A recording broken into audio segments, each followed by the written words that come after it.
Well, thanks very much indeed. And I mean, I was deeply touched when you gave me this award. Yeah, I mean, obviously you keep your head down and you do your work, and then sometimes people notice. So it's really, really very grateful for that. Minimize this. Yeah, when I was trying to decide what I should speak about this evening, I had quite some discussion with Andrew Bennett and David and Paul and things coming back, and they were saying, well, could you address the current situation where we are now in terms of overseas development, if you like? And I will do that right at the end. And it's quite difficult. Yeah. But I chose this title, and I mean, I've been talking more about this idea of achieving food security in Africa, and maybe just to kick off. Yeah. So when we talk about food security, I took this picture in a supermarket in Seattle, actually, when I was visiting the Gates Foundation, and a guy ran over and tried to grab my phone off me, because this was I was stealing their PR by doing this, but all about healthy eating, food, healthy eating. It's absolutely everywhere today. You know, I can remember in my career going through a whole period where nobody wanted to hear about agriculture at all. When I was at White College, when there was no funding, funding went completely out. And now, of course, food is central. It's everywhere, discussions about food.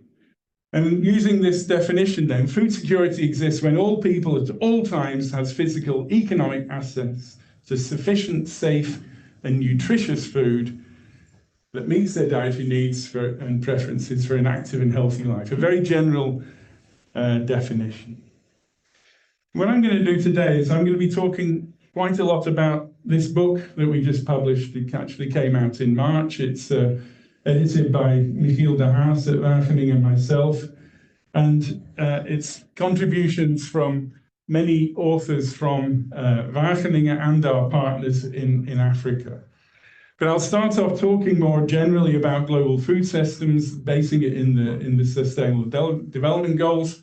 I'll talk about global trends in farms and farming. And this is something that actually came to me because of me realizing what was going on with shrinking farm sizes in Africa. I'll talk about it towards the end then and try and sketch what a multi-dimensional problem this is and talk a little about future pathways, but particularly about choices that we need to make as society about how we're going to address this problem. So the SDGs, I think you all know about the Sustainable Development Goals. Most of my work has been focused very much in SDG 2, very much focused on achieving food security, improved nutrition, promoting sustainable agriculture. In 2021, we had the United Nations Food Systems Summit, and I was very glad to be able to contribute with the IFAD report, the Rural Development Report for 21, which was on transforming food systems for rural prosperity. And I wrote a report as part of a bigger initiative, and that actually led to a couple of papers that I'll be talking about. But here's the FAO Food Security and Nutrition of the World report from 2024. And what do we find? Well, things were going well. In this figure, you can see the decline in undernourishment, both in prevalence and in the number, up till around 2013, 2014, when things really started to go wrong, and undernourishment and hunger have basically been climbing again. And this was triggered very, very much. The 2013 report, I remember very much, was talking about conflict, and conflict really being a major cause of this ceasing in these reductions. So if we're thinking about SDG 2, are we on track? Well, unfortunately, we're still heading a bit in the wrong direction. And if we highlight, this is the Global Hunger Index by severity. If we highlight where are these hungry people, you can see very often in areas with chronic conflict in parts of the Sahel, Madagascar also showing up. So Africa is very, very much the focus when it comes to thinking about food security. Now, this graph is something that we developed for the report that we did for IFAD. It's a bit confusing to start with, but if we start at 100 down here, that's in 1960. And then we're looking at, from 1960, the increase in yields of cereals against the area that's been harvested. So from 1960, these, in a sense, they're sort of random walks going with time. You'll see that the area under agriculture in Europe and the United States has actually declined, while there's been a massive increase in yields. If we look at Asia, again, you can see in the Green Revolution, there's been this massive increase in yields with very little increase, proportional increase in area. Latin America's taken a rather circuitous course, but we end up again with a very, very large increase in yield and quite some increase in area. But we look at Africa, and after an initial promising start down here, and maybe we can talk about that later, because some of you are probably old enough to remember, I guess. After a promising start, yields really have plateaued and stayed very, very constant, and all the increase in production has actually been due to increase in the area harvested.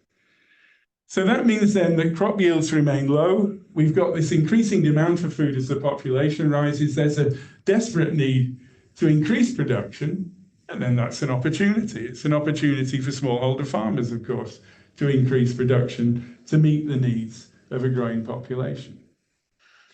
Now, going back to the very basics, farming depends on labor, land, and capital. That's what I learned from The Economist. Yeah, to confess, I'm an agronomist at heart, and I drift off here into areas that I'm not really very confident to speak about. But in this graph, what we've done is we've put land area across the bottom against capital, and labor's sort of hidden in the figure. But we're thinking about the diversity of farms across the world and the trends that are going on. And what we see is, for instance, here in Australia, in Latin America, we see a massive expansion. There are many farms now in Australia which are 10,000 hectares being run by 1 or 2 people. Yeah? They can use planters, and I'll show you one in a minute, which can actually plant 500 hectares in a day, precision planting. We've got obviously some expansion here with not such a capital intensity in Brazil, and of course we know some of the problems there of rainforest loss. If we think about Europe, we've got very capital intensive agriculture on very small farms very often. In the Netherlands will be a very good example of very small farms, 1 or 2 hectares of under glass, but massive turnover. But what we've seen in Africa is actually something of a reverse trend. What we're doing is we're having actually a declining farm size. We've got farm sizes actually moving across to the left of the picture, very, very low capital intensity, where it's really what we're seeing is a marginalization of farmers as farms shrink and get small, as generations actually pass on the land to their offspring. So we've got these amazingly different trends in farming, from 10,000 hectares to many farms which are less than a hectare. And yet we talk about a free market and that we should all be competing on that free market. Well, that doesn't really make much sense. But here's one of these planters. This is a photo from a colleague. And like I say, they can precision plant the seed at 5 centimeters, the fertilizer at 8 centimeters. A single individual can put in 500 hectares in a day. Still means they have a planting window of 20 days, which is actually quite important in dryland farming. But amazing technology and really precision agriculture. But when we go to our graph from Africa again, if we look now at, that's the same graph on the left, but on the right we plotted the area harvested against the rate of nitrogen use per hectare, so the rate of fertilizer use, and you can see that actually they go hand in hand. There was an initial kickoff in Africa. It was actually following Asia up until around the 1980s, when structural adjustment came in, and where all the subsidies were removed and all the support for farmers. And then, since then, nitrogen use has actually plateaued, and it's only really just starting to increase again now. So, in a sense, I often wonder that the problem that I've devoted my whole career to, the soil fertility problem in Africa is actually just a totally artificial problem that we created through bad policy. Maybe that's something we can come back to later. Mm. Because aside from the early 90s in Zimbabwe, we know how to close these yield gaps.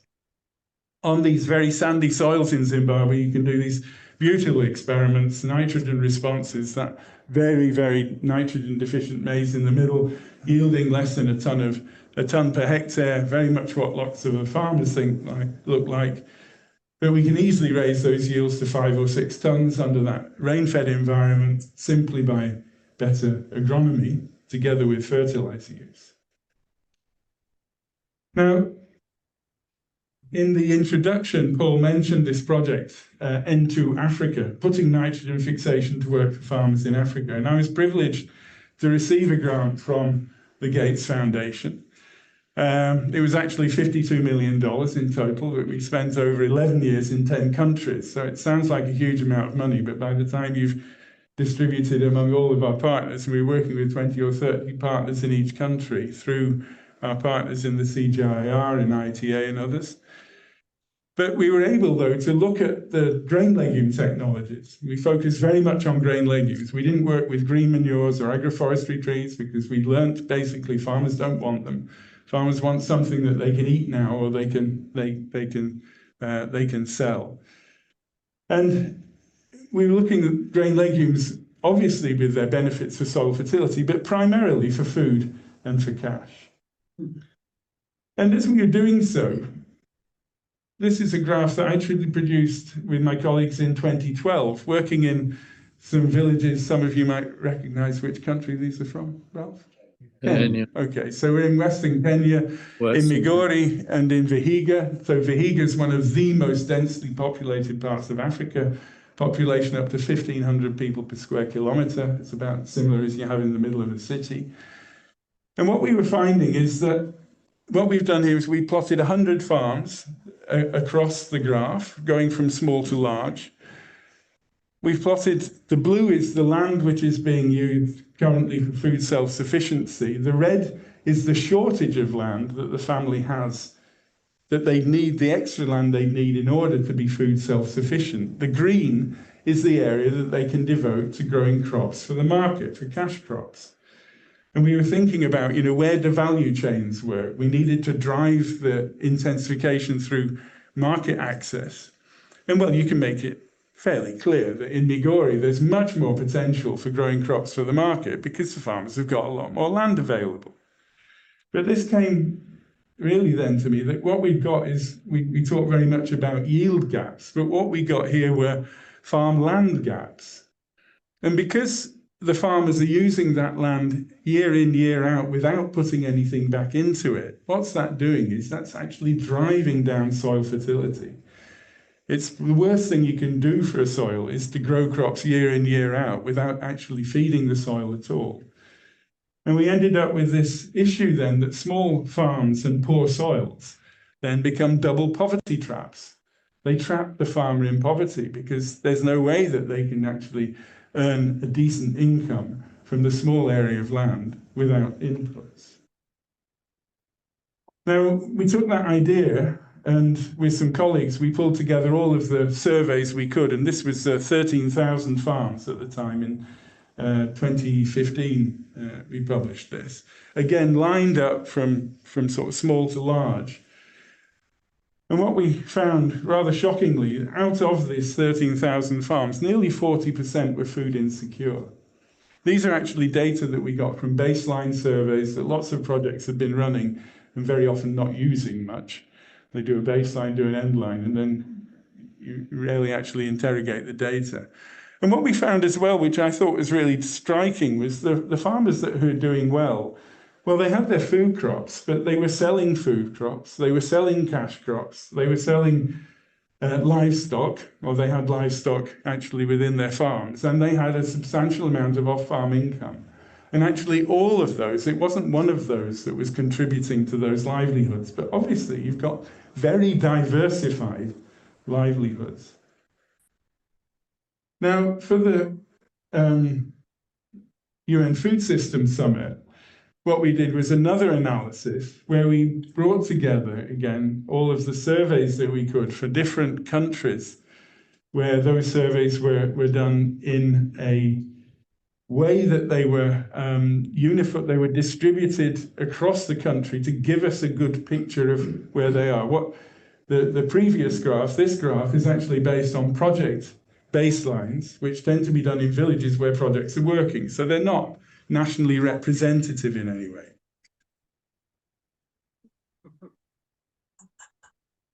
So in this one, bit of intermission.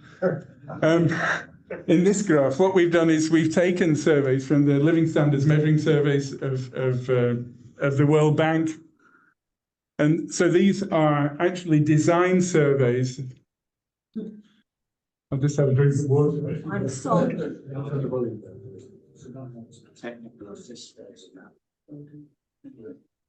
You just get a bucket of water. I do apologize. I'm sorry. So this is data which is nationally representative, and we split it up across different agroecological zones. But if those of you with very good eyesight would see that here in Kenya, we've got over 7,000 households, 5,500 in Ghana, 2,500 in Ethiopia, etc. So they're large samples. They're really samples which are designed to be representative. And what we've done is we've put them as density distributions against farm area. Now, what's shocking that comes out of this is that the median farm size in nearly every country is actually less than 1 hectare. Yeah? I was shocked, to be honest. I knew this was a problem, but I didn't know it was as bad as this. So the median farm sizes are less than 2 hectares, but in many cases, they're less than half a hectare, or less than a hectare, less than half a hectare.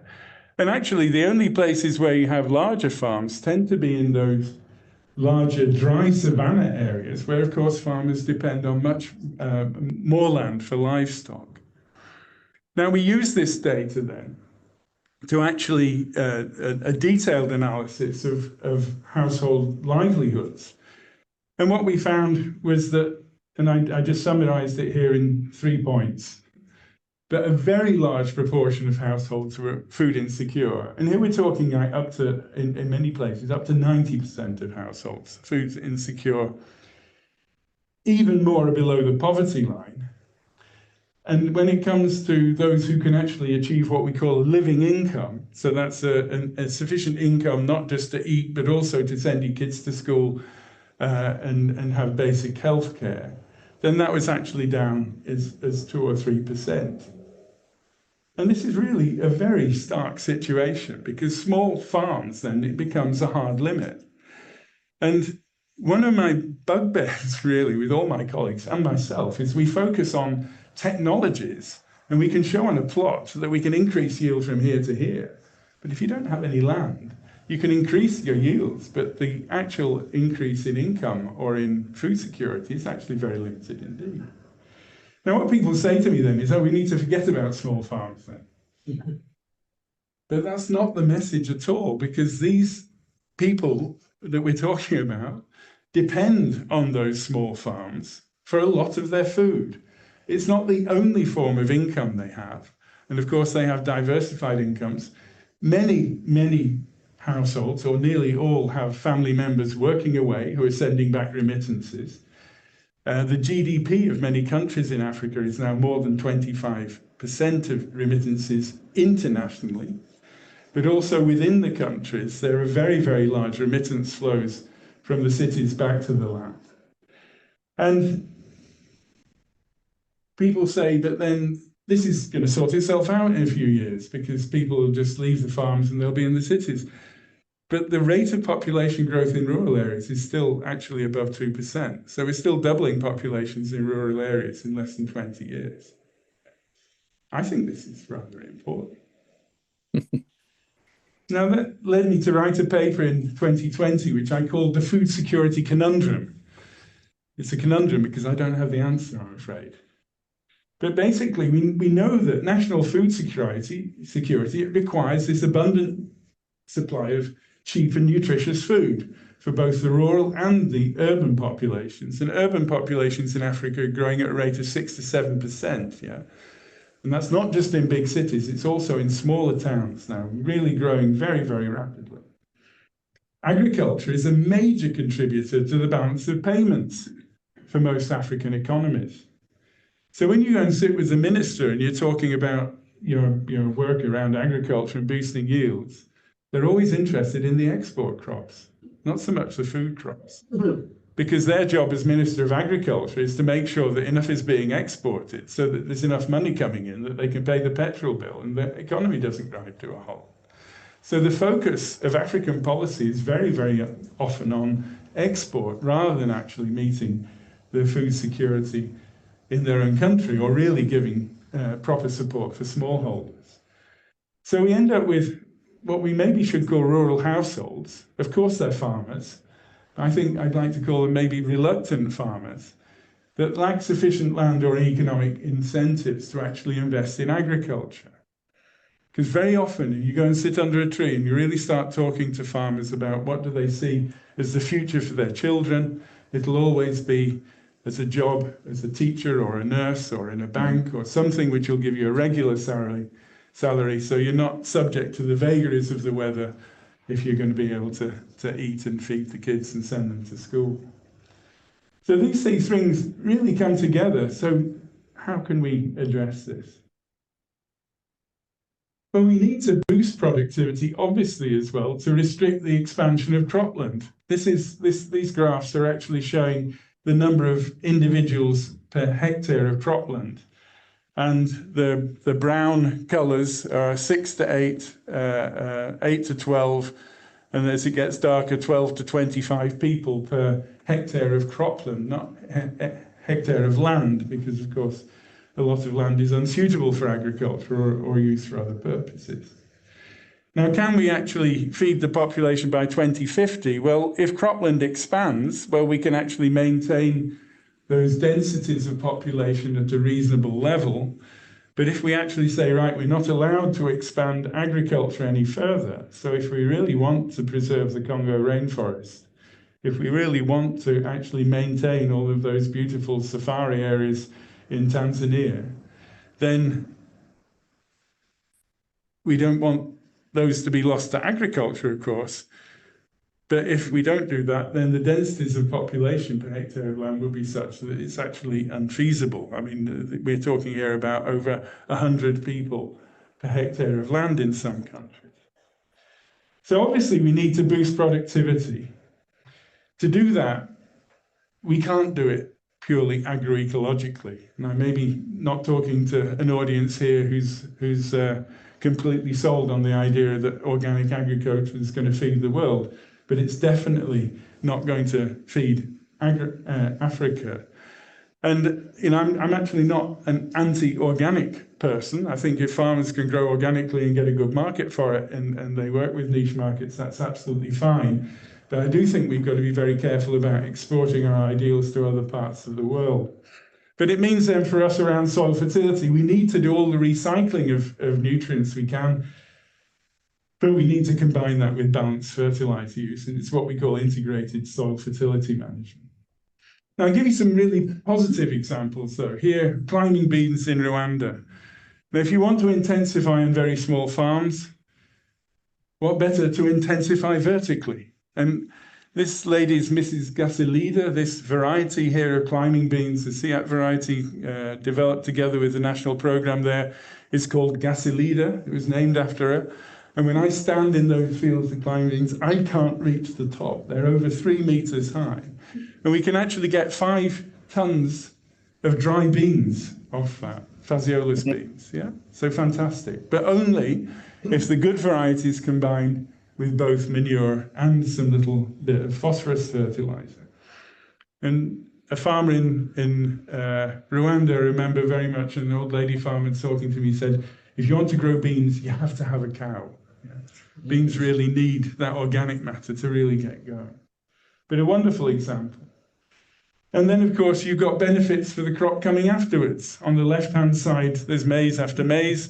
On the right-hand side, maize after the climbing beans. So you get a real boost of that nitrogen into the soil for the climbing beans that come after, for the maize that comes after. So it boosts the soil fertility as well. But I always say that is the secondary benefit. The primary benefit, of course, is the legume for food.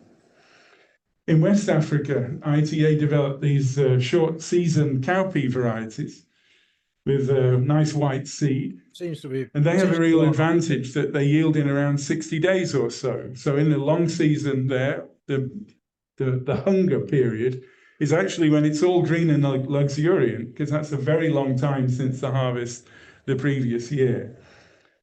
And the cowpea yields very early, so it has a very high value. It allows then 2 crops within a season, and it's very good for nutrition in terms of legumes for energy, protein, but particularly the minerals and the vitamins. These 2 ladies, in fact, were what we call early adopters. They'd set up their own little seed business, actually growing and selling the seed on to other farmers in this area. Here in Malawi, good varieties of groundnut, resistant to rosette, and simply doing a double row planting. You know, people talk of the traditional planting system in Malawi. They grow on 90 centimetre ridges, which is the traditional method, actually introduced by the British in the 1940s as a form of soil erosion control, if you really read your agronomy. And of course, then they're 1 yard apart, and they're planting 1 yard within the rows, but that's fine for maize, but it's no good for the legumes. And so simply putting 2 rows of groundnut on a ridge, you actually double yields. And this was very, very rapidly adopted by farmers. So a lot of really simple agronomic approaches can really give much benefits in terms of yield and in the benefits that gives for nutrition and the like. And here in Ethiopia with beans again, here we've got a bit of basal phosphorus fertilizer together with rhizobium inoculation, the 2 varieties in the back versus in the front, the 2 varieties with no amendments. So again, soil fertility limiting the benefits of nitrogen fixation, which can then feed into the system for the other crops. So those are in a sense of some things we can do on small farms, which farmers like, but it doesn't, of course, solve all of their problems in terms of income. But I think that there are some very positive signs now in Africa as I travel around, and I still manage. I just spent 2 weeks recently in southern Tanzania, the Mbeya region down towards the Mozambique border. And you really see this happening. Africa is no longer a sparsely populated continent. We start to see this rise of small towns, local markets developing and actually providing markets directly for farmers. I think we can talk about these crop yield gaps, which are huge. Current yields very small, potential yields very large. And that's a testament to the success of plant breeding, that we've been able to breed varieties which can yield so well. But in order to actually get that phenotype, to get the expression of those genetics, we need more fertilizer. And that needs to be done, as I say, with attention to healthy soils, so what we call integrated soil fertility management. We see as well, people say in Africa there's very little irrigation, but actually there's more and more farmer-led irrigation, not maybe the big irrigation schemes, but really every small stream and every small opportunity being used by farmers and farmer groups in Africa. And we think that the area irrigated is probably underestimated 2 to 3-fold, in fact, in the current statistics. And then finally, this idea that, farmers don't respond. I mean, my experience is farmers respond incredibly fast when they see market opportunities. Now, one example I'd like to share with you is in 2023. We're doing a lot of work in southern Tanzania, and I managed to get a motorbike down to the border, and a colleague from CIMIT sent a car to collect us, very kind of them. We drove 1,500 kilometers down from the border with Tanzania, from Chitipa all the way down to Lilongwe. And it was great to see the changes that have happened there. Now, I worked with a Rockefeller program in the early 90s in this area in Kasungu, where we had some test plots out with soybean. And there was really hardly any soybean being grown, but we were thinking, this was with some some of you might know Malcolm Blackie, he was leading the program there. We thought soybean would be a crop which could be a real opportunity for farmers. And we had some test plots out there. We go back now, and the landscape is covered in soybean. What's been going on? This amazing revolution, if you like, in terms of the change, you know. And there's fields of soybean ready for harvest. Here's some sort of child labour, I shouldn't mention this, should I? Helping with the threshing at the household. And this lady, maybe if I come back to that, who was saying, yeah, well, actually, soybean put the roof on our house here. But what built the walls? Well, actually, this was a tobacco growing area. But because tobacco has actually been collapsing, the farmers have been looking, or should I say the traders have been looking for an alternative cash crop. And what's happened is that as the tobacco market has collapsed, they've introduced soy more and more. And that has actually really expanded, particularly in the areas you can see on the map where tobacco is a major crop. But we've moved then from soy going from some years back to really expanding now up to, it's one of these touch screens, isn't it? No, just touch it again. Be careful of doing that. But up to now, nearly 300,000 tons of soybean being produced in Malawi. And like I say, in the 1990s, there was really nothing in terms of export. Now, what's driven that? Well, as we were in the village on the left-hand side, this lady walked up with her bag of soybean, dropped it on the scales. It was 3.5 kilos, and she was then paid directly, and she walks off to buy the fruit on the market. But that marketing system was actually the tobacco marketing system, which was set up with traders actually working with these young men that they put cash in their pockets to pay farmers directly in the scales. So the infrastructure was there, so the other cash crop could be brought in. And then that goes into a sack. The sacks are brought by motorbike to a collection point along the main road, and that goes off to the processing plant, because processing for soy in Malawi has expanded enormously. That was originally driven as an aim to provide vegetable oil, but of course you have the cake as well, the animal cake. And the major market is not for these soy snacks and things, which you do find in the supermarkets now throughout East Africa. So soy being processed into a fast food for people in the city, if you like. But it's mainly being sold as cake for the booming poultry industry in Dar es Salaam and other places. So a huge amount of the Malawi soybean cake is actually exported into Tanzania. On the left-hand side there, that's Frederick Kowalewale, who actually, through our Enter Africa work, he set up an inoculant production company in Lilongwe, and he's been able to ride the crest of this wave of the soybean expansion there. So the conditions were right, and things really took off, and they've really changed very dramatically. But let's go back to 1960, where we started in that graph with these expansion of land. At that time, global CO2 concentration was 316 ppm. Now it's 425 in 2024. But if we look at the population, the global population was 3 billion. It's now over 8 billion. But in Africa, we've gone from 0.28 billion, it's a tiny number. 5 times. To 1.49 billion. Times. So 5-fold increase. But a 5-fold increase from a very, very low base. Yeah.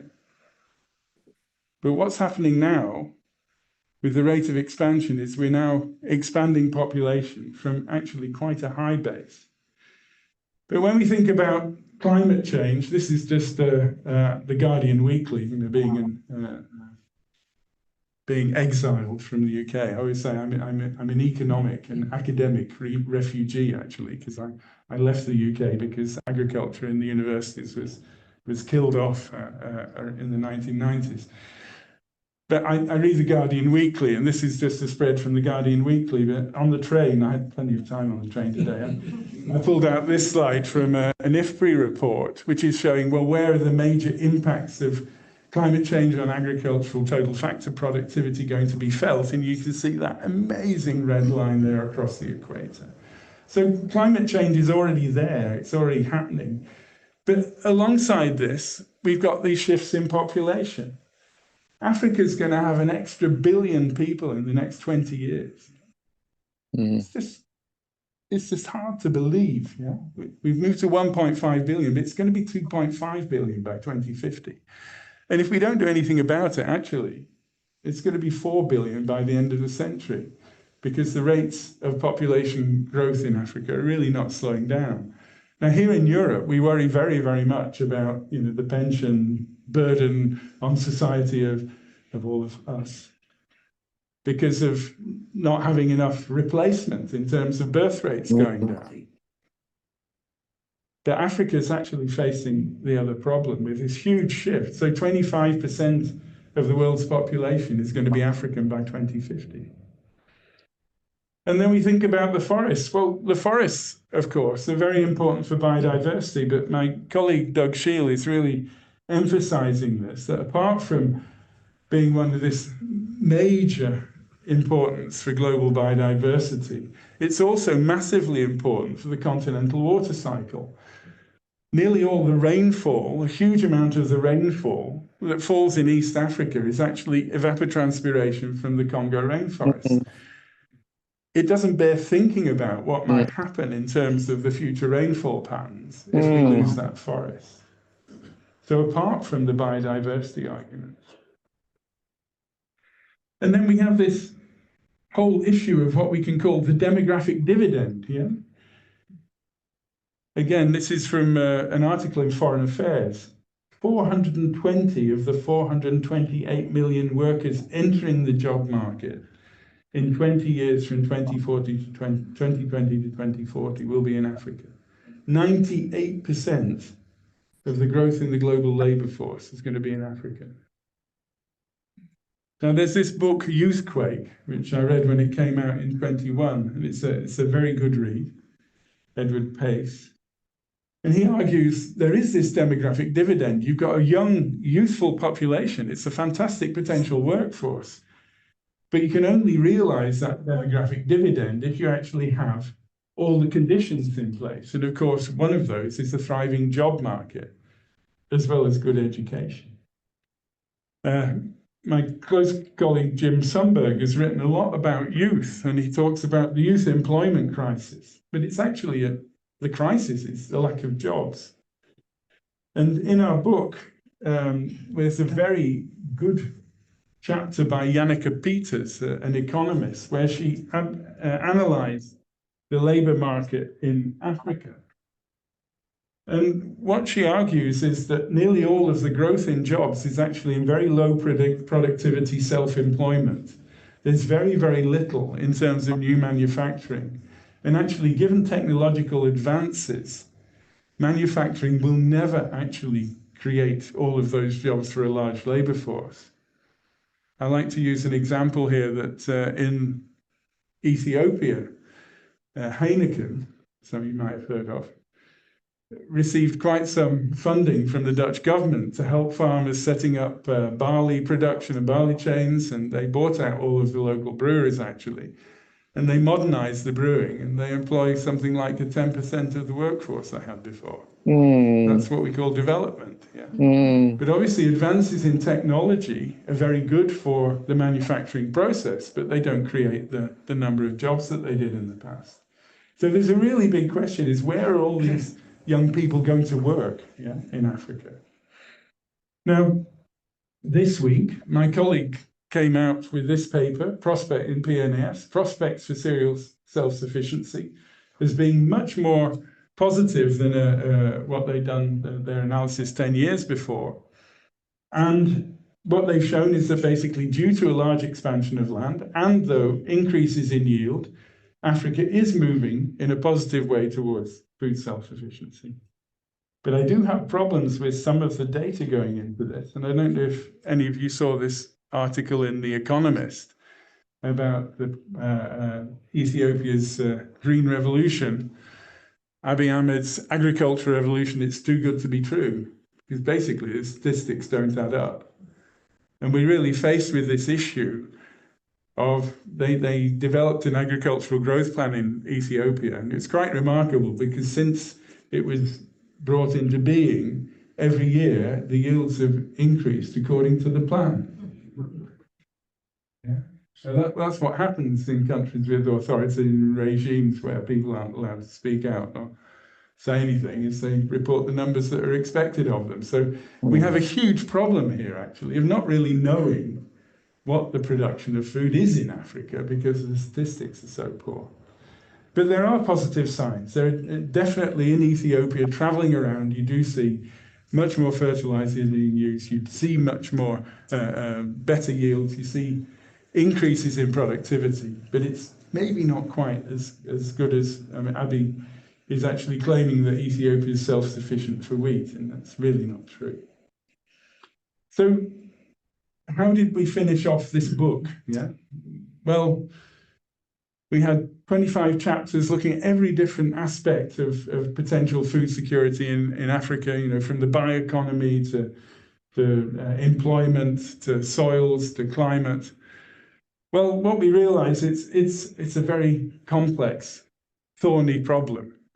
But we came up with this scheme where we were looking then at obviously climate change being important, but also inclusive economic growth, the international fora, but effective governance being really important.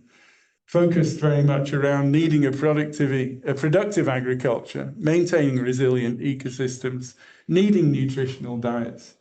Thinking of trade as a benefit, because often people have this thing, Africa should be producing for themselves and not producing coffee and cocoa and tea. But if they were to do that, many of the economies would collapse overnight. So trade is good if it's managed well. And we came up with this idea of 4 drivers for transformation. And at this point, I'm going to use some notes because I don't want to miss a couple of points. So what's likely to happen in future? And together with Michiel de Haas and Ewout Frankeman, Ewout was really instrumental in this. Well, one thing we could leave is basically the situation as it is now. Crises breed change. I mean, this is where we're heading. Farm sizes continue to decline. We've got climate change compounding the problems. Increased reliance on imports leads to volatile food prices. You see what happened in Africa with the Ukraine war, huge problems with the wheat prices. It's not without precedence that crises breed change. We've seen actually in the past the responses to famine in Africa. Think about actually the common agricultural policy in Europe. That was a crisis response to World War II and the famine that came afterwards. So crisis can trigger response, but it happens to do that usually with a huge human cost.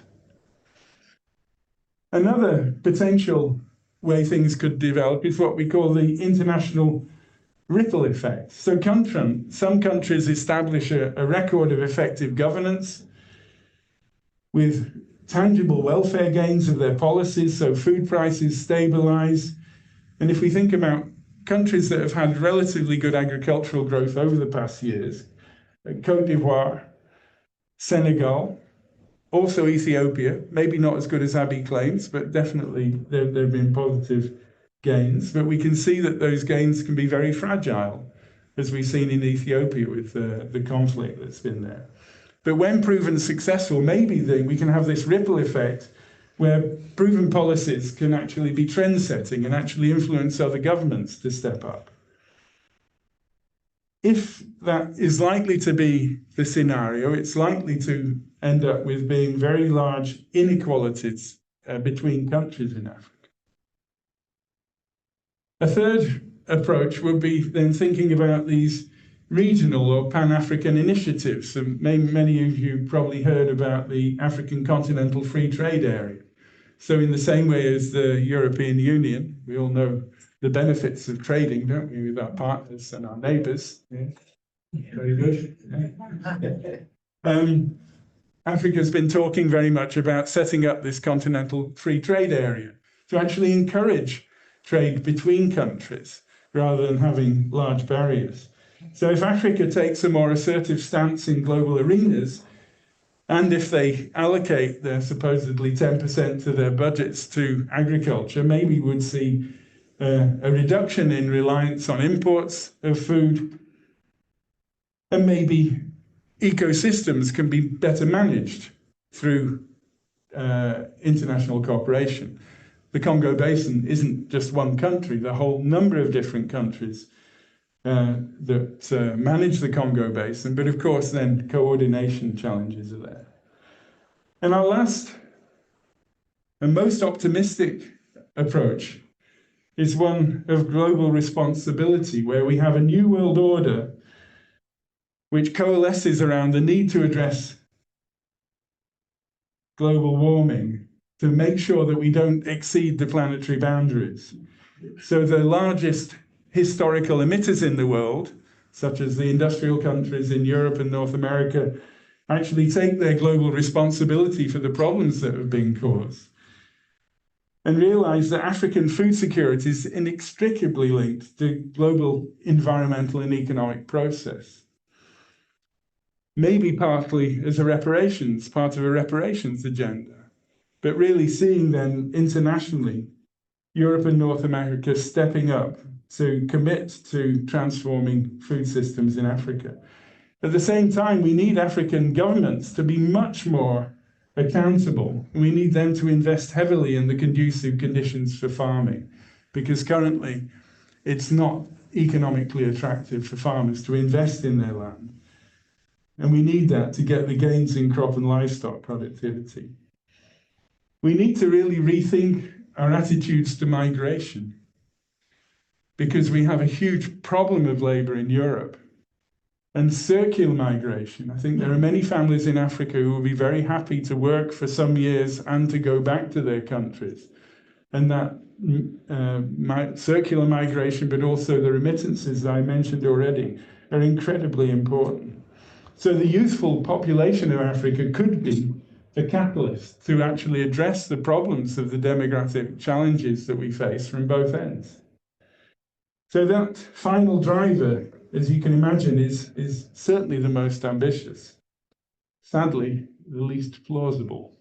And I think particularly if we look at the way that politics is going currently, it's really very, very much a concern, because we're stepping away, I think, from our global responsibility increasingly. I was incredibly disappointed with the Starmer government, and I thought might bring some common sense back here in the UK for them reneging on the commitments to overseas development. And the big point is that this last one of a global responsibility route is the route that we could achieve food security in Africa with the least environmental and human harm, with the greatest environmental and human benefits. So to finish, my main messages: if we're going to address food security, hunger, poverty in Africa, we need to focus on producing nutritious food in Africa. We shouldn't be focusing on imports, but imports will have their role. Agricultural development still remains the best way, actually, to reduce poverty and hunger among the poorest households. Yeah. So if we really want to address poverty, again, agricultural development around agriculture has got to be the center of it. And smallholder farms are here to stay. They're here to stay as major sources of food, nutrition, income, and social security. And it's very often that when things go wrong in the city, the family then goes back to the land. We saw that also in India during the pandemic, this flight of people from the cities back to their rural areas. So that connection between rural areas is very important. But people will carry on farming as well for lack of better options. But what we question in our work, I think, is the idea that we've lived with for so long, that the economic development in Africa is just going to be driven by agriculture. Because it's very, very hard to see that being the case due to the fragmentation of land, the low productivity, and the limited jobs and social security outside agriculture. So without very, very major policy changes, a really drastic rethink in policies, we can't really address this. conundrum that I have to support agriculture and address that food security conundrum. So I'd like to finish then by thanking all of my colleagues. So this talk is really based on this book, and I'm not encouraging you to go out and buy it. You can download it for free. Those of you who prefer to read a hard copy, of course, it's available. We published it open access in the hope that it'll be used, of course, within the continent and not just in academic circles. And thanks for your attention. I look forward to coming back to this.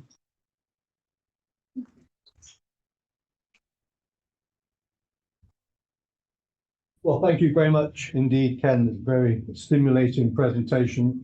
If you don't want to look at it online, or you don't want to look at it hard copy, the next issue of our journal, Agriculture for Development, contains a very detailed review of Ken's book. I hope positive. That remains to be seen, Ken. It's coming out in a few weeks' time. I'm sure Ken is quite happy to take questions. We've got time. We've got about 20 or so minutes. If you can stand it for 20 more minutes, Ken, please. And of course, David, you're watching the people. We've got 14 people on Zoom, I think, now. So what we need to do is to go back to the screen with the participant. Okay. Stop the Like screen that. share. Okay. Yeah, okay. And now I can see who's got their hand up. I'm probably to use the microphone if people are asking questions from the floor. Unless Ken can somehow repeat them, can you, Ken? Maybe. No, it's just I passing. thought, surprisingly, Benny had his hand up. For a question. Very surprising. Thank you, Ken. I have the highest respect for Wageningen because one of your colleagues was my boss in Indonesia for 7 years. But I'm sorry, you have been looking at agriculture from the point of view of the botanist and not of the farmer. And I will try to challenge you on a few points. And no, I won't argue, but I've got also a nice book, which is not online and has got to be bought, but rebuts most of the issues that you have said. Okay, first, to me, the fact that you have not mentioned once land tenure and the security thereof is a major mistake. You have made no reference to rural infrastructure, which is, to me, the main obstacle to reaching the market, which you have referred to as very important. Malawi, you say that the governments encourage commodities exporting against rural needs. In Malawi, tobacco is still being encouraged more and more by the government. There is no reference for forestation, which I agree with you, obviously. How will people warm their food, heat their homes, if they cannot cut down the forest? What, more fossil fuels? Impossible. You say that the economies of Africa will collapse overnight without the commodities. Great, let it happen. It doesn't affect the rural farmer anyhow. And better governance of Ethiopia, half of my family is Ethiopian. There is no better governance. Ethiopia is totally out of control. And as to your last point, a new world order, dream again. I'm sorry. Well, You've only got 20 minutes left, Ken. so I mean, I'm trying to remember the points. Land tenure. Okay, so land tenure, yeah. I actually think, I mean, it's a very complex issue. You'll find a chapter in the book that addresses it. I don't agree with the idea of a drive for land titling, because my experience has been if people get the title of their land, they tend to borrow money against it, they tend to lose it. I think that a lot of farmers in Africa have actually fairly secure land tenure, and of course it depends on where you are, but basically through traditional means. Yeah, you're shaking your head. Well, we have different experience there. I didn't mention infrastructure, but I did actually. Rural infrastructure. And I think the example of the soybeans using the tobacco chain is actually one that addresses that. But I agree with you that rural infrastructure is very important. And I mean, I can't remember all the other points. I am a botanist, unashamedly. Although we need livestock to produce the manure at least. Food sovereignty. Food sovereignty, please. Yeah, but what do you mean by that? Making people able to survive, because at the moment, starvation is increasing everywhere in sub-Saharan Africa. We all know it. I would take your point about the global responsibility, that it is a dream, absolutely. And sometimes we need to dream. But I do think that it's extremely unlikely. I fully agree with you with the sort of leadership that we have in the world today. Yeah. Thank you. I'm probably missed some other points.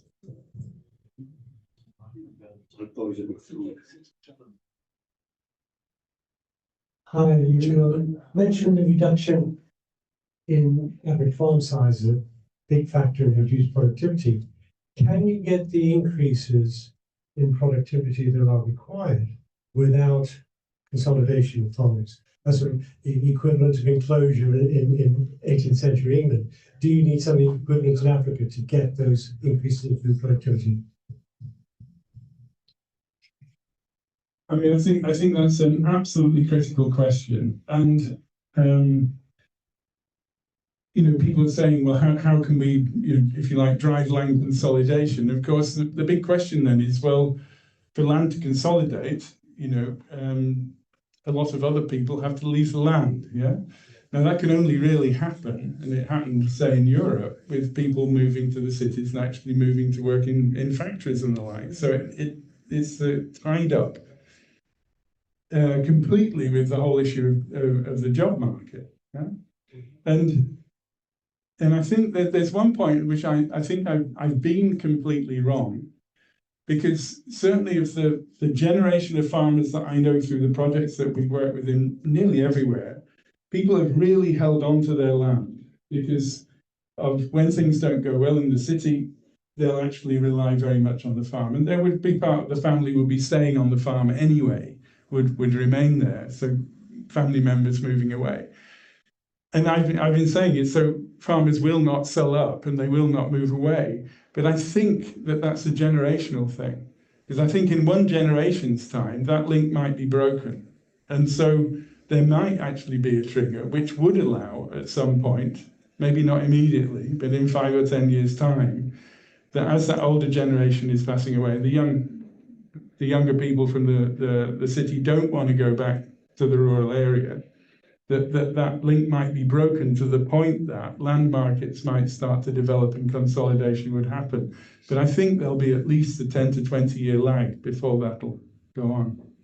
Presumably the average age of farmers is increasing significantly, like it is everywhere. It's always really hard to say, you know, who's the farmer, the man, the woman, but yes, I mean, that tends to be the case. But on the issue of land size and productivity, I've got a very close colleague, Avinash Kishore, who works in Bihar, and he works now with IFPRI, and we keep meaning to write this because there's no relationship between land size and productivity in India. Yeah, the smallest farms have got just about the same productivity as the larger farms. Why? Because inputs are so cheap. Yeah. And now I'm not saying that means we've got to go massive subsidies, but I think we need to think about it, because they have subsidies in terms of the prices that are guaranteed for the produce, and the inputs are substantially cheaper than they would be in Africa. So there's nothing per se saying that small farms have to be unproductive. Yeah. Thank you. Lord Keith. Yes, thank you very much. Sandy Trees and Crossbench P at the House of Lords, but very interesting, Ken, very thought-provoking. A comment or question and another question, if I may. But apropos of the last point, you started with a very nice analysis about small farms were to some extent the linchpin, the major cause of poor productivity. So I was going to ask you, has there been any attempt to remedy that? Yeah. But there were changes, weren't there? I mean, I first went to Kenya in 1969, and south of Narok, going to the Mara, there were no big farms. 20 years later, there were huge wheat fields in southern Kenya. And isn't that evolution echoing what we went through from the Middle Ages in Britain? I mean, we had lots of tiny little farms and very modest productivity. There was gradually a movement to the cities and an actual condensation of land. So if you could comment on that. The other thing, I'm very interested in the nitrogen cycle, because we're looking at that a bit in our select committee, but and you didn't mention using fertilizer, you talked about using nitrogen fixing legumes and the very dramatic increases in productivity. How much scope do you think there is in our Western highly productive system to do more of that? It seems to me, because we have a huge pollution problem in the environment because we dump so much nitrogen onto the land from ammonium nitrate, basically fertilizer. So could we do more to integrate nitrogen fixing plants into the systems? The second question is very, very close to my heart, but maybe to take the first one first. I think what we've seen in Africa, these larger farm areas, they tend to be,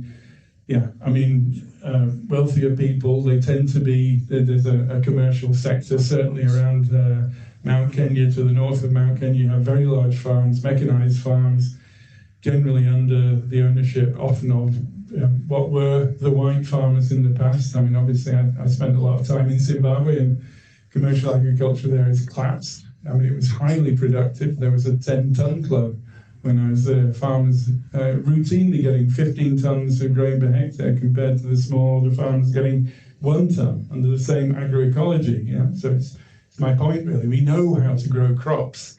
We just don't know how to put the conditions in place for them to be grown in terms of the incentives. So I think what we see in Africa is the trend the other way, if anything, the breaking up of larger farms into smaller units, if anything, even in the commercial sector.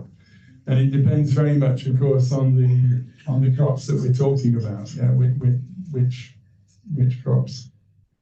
On the legume side, I mean, in Europe, there have been a whole range of different initiatives to try and boost, and on the research side, looking at different legumes. I mean, breeding soybeans, which would be good in European conditions or Northern European conditions, because of course in Ukraine and things, soybeans are a big crop anyway.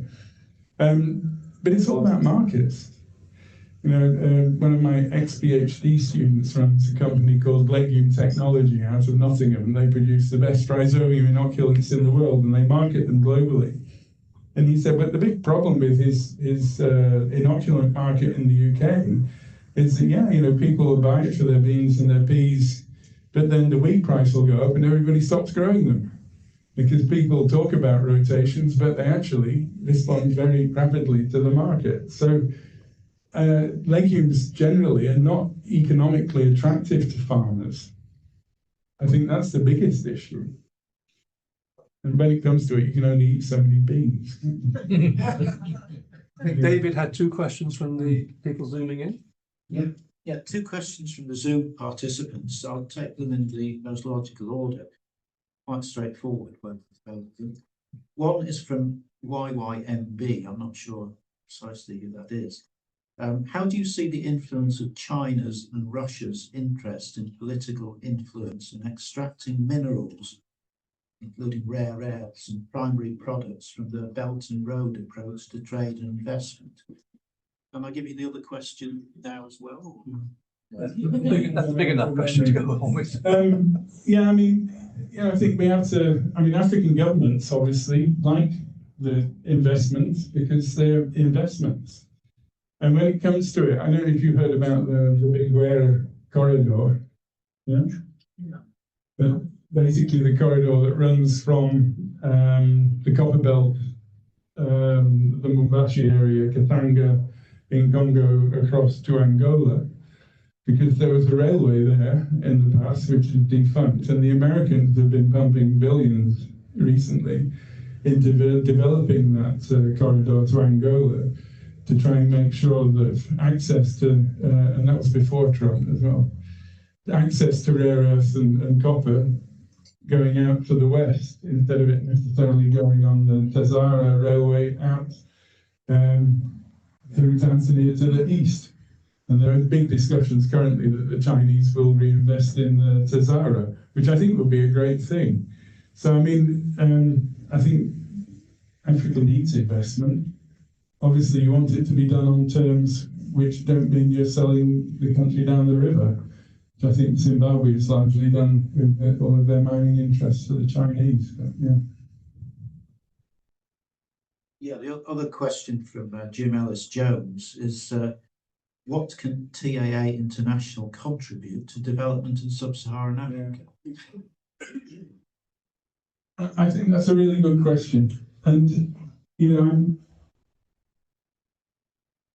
I really think, or I have thought, that TAA as a body maybe needs to have a stronger political voice and actually to stand up and make much more noise, if you like, about the sort of problems that I'm talking about.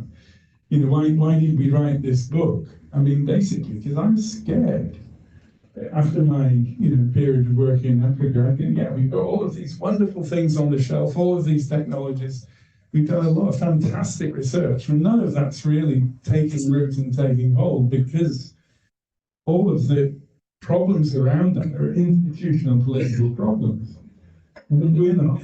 You know, I think I come at it from a very simple sort of basis of farm size. That's something that I can identify. But if we can get that on the table, really get that being discussed, maybe we can start to shift the attention of policy to being addressing some of these critical issues. I would say actually that since I produced the IFAD report, we actually ran 2 workshops in Rome, and we've got a special issue of global food security coming out from the FAO economists, which actually have embraced this idea and this discussion very much. So, I mean, I think we're having influence in that direction. And I think TAA, with all of your history and knowledge and influence, maybe, we need to talk to people like you. You need to talk for us. Can I just say something on that, Ken? Yes, what can TAA do about it? Well, we have discussed several times just how political we should or shouldn't be. We can be political as individuals, but whether as an association we should be too political and try to influence policy that way, there are arguments both sides, and we're being a bit cautious on that. Yeah. But what we thought we should be doing more of is being active, doing something in the field, which is something in our 40 plus years we haven't ever had a TAAI project in the field. Yeah. So we're actually now developing a program which we're calling the Land Maxing Program. And really that recognises what you've been saying about loss of soil fertility, loss of biodiversity, and restoring that through legumes, through agroforestry, through soil and water conservation. That is very important, and as you said, it can be done quite successfully. But we see that as step one, the essential step one. But what farmers need, in addition to that, is a source of income.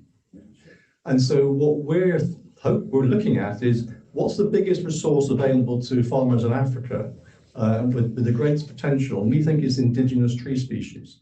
By selecting the right, by asking the local communities to select what they think is the right indigenous tree species, many of which have been forgotten about, certainly aren't being used now, domesticating them scientifically, selecting elite individuals, and then mass producing them through simple vegetative propagation techniques, we can create whole new industries based on the produce from indigenous tree species.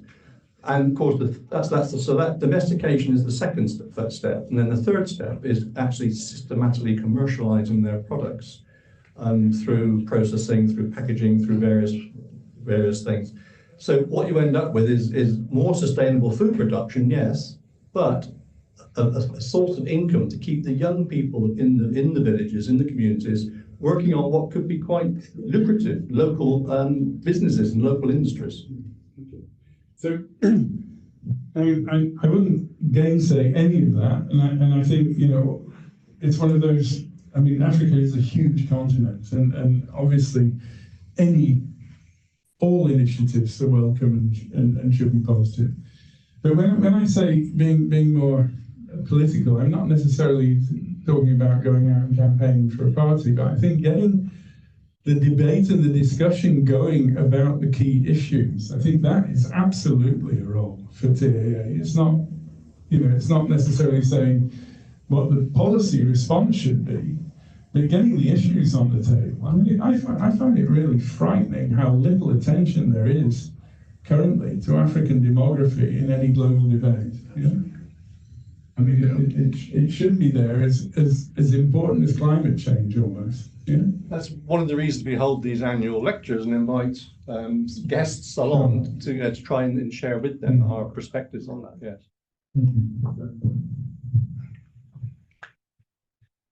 Yes. Thanks, Ken. You started to talk about it and you backed away from it. You mentioned the word subsidy. Yeah. And I'm just wondering in your book whether you actually start to address some of the paradigms that exist in the world today. You talk about crisis being a cradle of change. We've got a major trade crisis going on at the moment. It's being exacerbated by the Americans, etc., etc. And we, you know, every country has brought the World Bank, you know, IMF advice going back decades. You don't subsidize, you don't do these things, you don't do these things. But what you just said then is what I've been thinking for a long time, is that agriculture is the business of government. Really, they need to be involved. And there are some things that Europe doesn't want to talk about. You backed away from it, I think, for those reasons, you know, but let's face it, that continent subsidizes like crazy. And I've come back to this country to a farm in Wales that without subsidy ain't going to be there in 5 years' time. So, you know, unless we're prepared to pick up those thorns and look at them, they were bad then, are they good now? Yeah, sure. No, but yeah. I mean, I made that comment at the start because, I mean, a paper that I hoped I would have finished by now. I'm trying to look back at the history, if you like, of soil fertility research in Africa. And, you know, you have the Freedom from Hunger campaign in the 1960s. And actually things were taking off like in Asia. I mean, on a percentage terms, they're on the same line. But then, you know, when structural adjustment came in, it didn't come in Asia. I mean, they continued the subsidies, and it's not just a fertilizer subsidy; it's the whole thing. I mean, it's also the extension, it's infrastructure, as our friend here kindly said earlier. It's infrastructure, it's extension, it's prices, guaranteed prices for produce, as well as, you know, subsidies potentially on inputs. And I think without government support, yeah, I mean, agriculture, there's all like this sort of crazy idea about free market. I think the only farmers who really operate in something close to a free market are in the Antipodes, yeah, in Australia and New Zealand, where they have very little direct subsidy. Maybe, but they've got a government that's wrapped right around them, Yeah. protecting, doing the trade negotiations, Yeah, that kind of thing. So it's, you may not see the money, but the action's positive. But I mean, yeah, but I think we need a very strong role of government to pick up these problems, yeah, because they're so deeply rooted in society. And, you know, I mean, with a good set of people, local agronomists and you know, people with our sort of expertise, we can go in and design programs. We could shift agriculture immediately if the signals were right for farmers. Absolutely. Can you give us the address of a decent African government?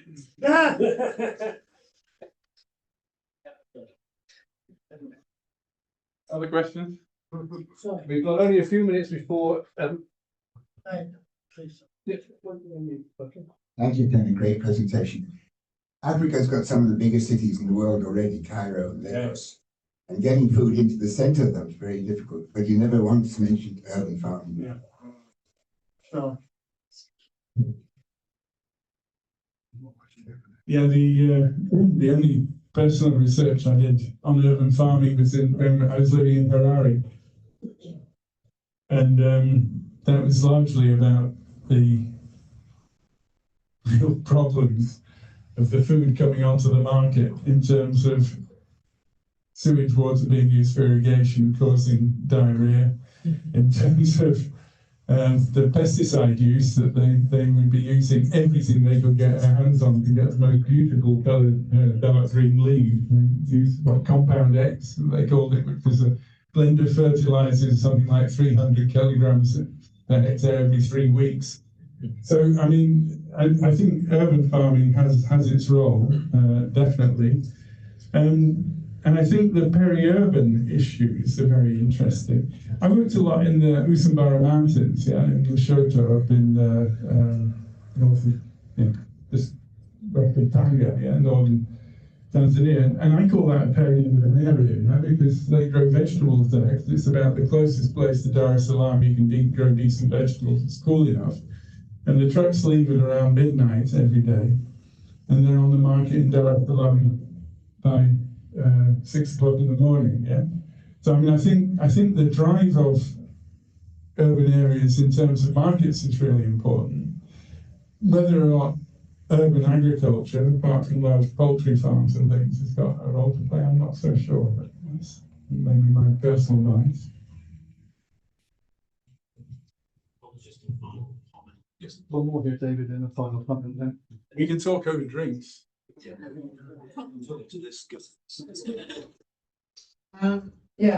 Thanks for the fascinating points. One point about the farm size, was in places like Ukraine and other parts of the world, the very small size, 1 hectare land size which you kept approach to central, there's been a lot of attempts to share technology, and you didn't really mention that. And certainly in Ukraine and other, the reason why farmers can't do it is because they can't afford the technology. But if you bring them together collectively, then what happens in Ukraine and other countries where agriculture has taken off in a very exponential way, it's that model. So I wondered if you talked about that. The second thing was the institutional thing about Africa. I mean, you've got, a massive continent and lots of different governments. There's never really been any attempt. The African Union is very weak. Trying to bring African governments, all 50, 60 of them together in the same way as the European Union has been a dead loss, really. And also, it's instability. I mean, I found looking at Africa over the years, there's been very little interest in governments cooperating with each other. And that's been a key point, that they don't, there are some very good governments, some very bad governments, and a lot of instability. But there's no real, even countries next door to each other don't particularly like each other and talk to each other. That's not unique to Africa, but I think that's a major stumbling block to try and get anything wider institutionally together on a kind of general collective policy basis. Yeah, I mean, it really is a pity, isn't it, on your last point? Because, I mean, obviously we've had, ECOWAS, we have SADC, we have the East African Community and the like. But I think that there have been some moves around this Africa trading area. And I think if African governments could realise if they did actually cooperate, then as a body they could actually in global trade negotiations and things be much stronger or whatever. What was your first point again? Sorry, It was about land cooperation. Yeah, and I think what we see particularly. I mean, obviously, an obvious one would be size of tractors tends to be related to size of farms. I mean, the Australia example is a good one there. But okay, so you can go down to having 2-wheel tractors or small mechanization, which is, I think, a great initiative. You really see those things taking off. But also contracted services. is I think a really interesting way to go. But then together with farmers and farmer cooperatives and I mean all the farmer organisations, absolutely, really important. Yeah. Well, just one final comment from the Zoomers. Okay, final comment. Yeah, a comment from Jim Harvey. What he says is, Ken, please don't retire yet. Food and agriculture are back on the agenda. Pass on all this experience and thinking. Get going on social media that will reach the new generation of agriculturists and policy makers, supported by two of them. I mean, what I would say is that I guess the privilege of the career I've had is being able to work with some incredibly talented African researchers and students, and many of whom are now professors or directors or whatever, picking up incredibly important roles in Africa. And I think that that's my cop-out, is what did I do? Well, I trained other people to take on the problem. And I didn't solve the problem, unfortunately. Yeah. Thank you. Well, I think we have to call it a day there, but we can carry on talking, of course, for another hour or two if Ken can take it. The poor chap's been on his feet or travelling for about 10 hours now. You've done very well, I Ken. left the house at 6:30 your time and I arrived at 5, so it was actually closer to 11 hours.